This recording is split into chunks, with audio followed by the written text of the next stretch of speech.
حضرت غوث اعظم رضی اللہ تعالیٰ عنہ کو اللہ تعالیٰ نے بہت زیادہ وسیع علم عطا فرمایا۔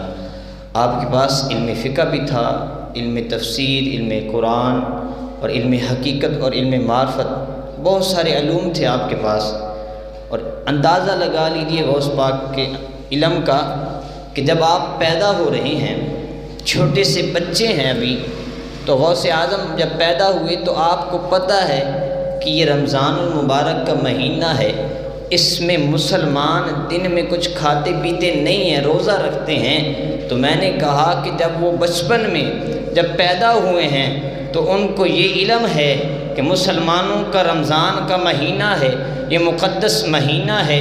جب وہ بچے تھے تو ان کے علم کا یہ مقام تھا، تو جب ولیوں کے ولی بنے ہوں گے اس وقت ان کے علم کا کیا مقام ہوگا، اس وقت میرے غوث کے علم کا کیا مقام ہوگا۔